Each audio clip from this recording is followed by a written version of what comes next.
سمع الله لمن حمده. ربنا ولك الحمد. اللهم اهدنا فيمن هديت، وعافنا فيمن عافيت، وتولنا فيمن توليت، وبارك لنا فيما أعطيت، وقنا شر ما قضيت، فإنك تقضي ولا يقضى عليك، إنه لا يذل من واليت ولا يعز من عاديت، تباركت ربنا وتعاليت. اللهم اقسم لنا من خشيتك ما تحول به بيننا وبين معصيتك، ومن طاعتك ما تبلغنا به جنتك، ومن اليقين ما تهون به علينا مصائب الدنيا، ومتعنا بأسماعنا وأبصارنا وقواتنا ما أبقيتنا، واجعله الوارث منا، واجعل ثأرنا على من ظلمنا، وانصرنا على من عادانا، ولا تجعل مصيبتنا في ديننا، ولا تجعل الدنيا أكبر همنا ولا مبلغ علمنا ولا إلى النار مصيرنا، واجعل الجنة هي دارنا، ولا تسلط علينا بذنوبنا من لا يخافك فينا ولا يرحمنا، برحمتك يا أرحم الراحمين. اللهم إنا نسألك موجبات رحمتك وعزائم مغفرتك، والعزيمة على الرشد، والغنيمة من كل بر، والسلامة من كل إثم،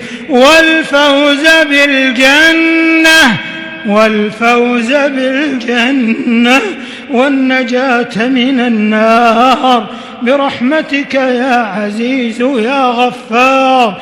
لا إله إلا أنت سبحانك إنا كنا من الظالمين. يا حي يا قيوم، يا حي يا قيوم، يا حي يا قيوم، برحمتك نستغيث، فلا تكلنا إلى أنفسنا طرفة عين، وأصلح لنا شأننا كله.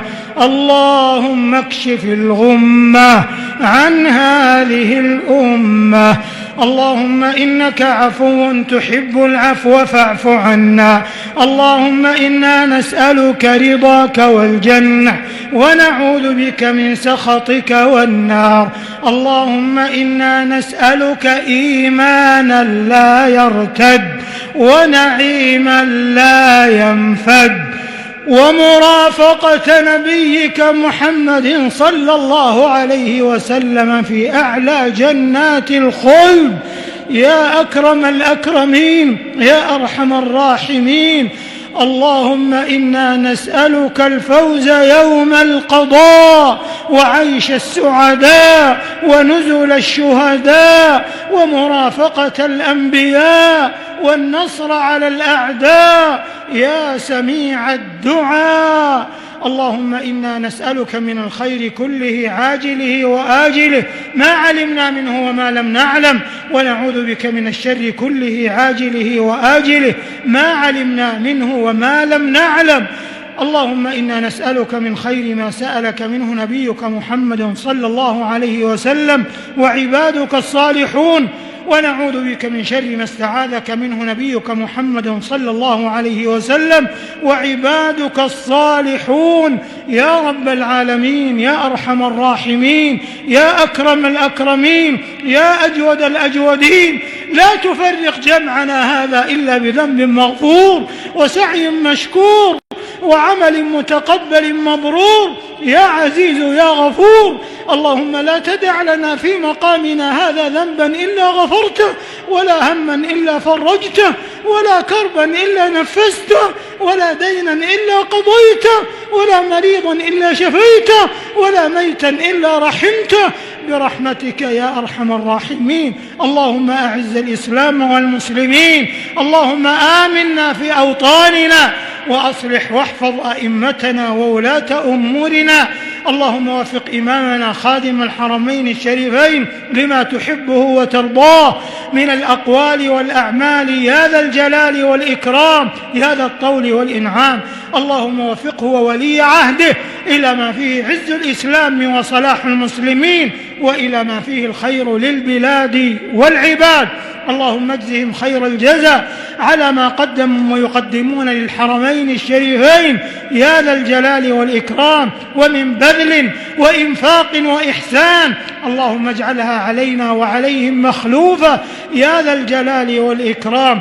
اللهم إنا نسألك التوفيق والنجاح لأبنائنا وطلابنا وفتياتنا.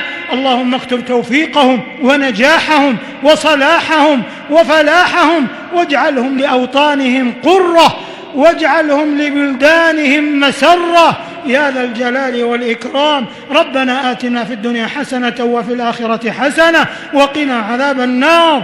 اللهم يمن كتابنا ويسر حسابنا. اللهم حصن حدودنا وثغورنا وانصر رجال أمننا بقوتك وقدرتك يا قوي يا عزيز. ربنا تقبل منا إنك أنت السميع العليم، وتب علينا إنك أنت التواب الرحيم، واغفر لنا ولوالدينا ووالديهم وجميع المسلمين والمسلمات الأحياء منهم والأموات إنك سميع قريب مجيب الدعوات. اللهم إنا نعوذ برضاك من سخطك وبمعافاتك من عقوبتك، وبك منك لا نحصي ثناء عليك أنت كما أثنيت على نفسك. وصل اللهم وسلم وبارك على إمام الحنفاء وسيد الأصفياء وعلى آله الشرفاء وصحبه النجباء والتابعين ومن تبعهم بإحسان ما دامت الأرض والسماء.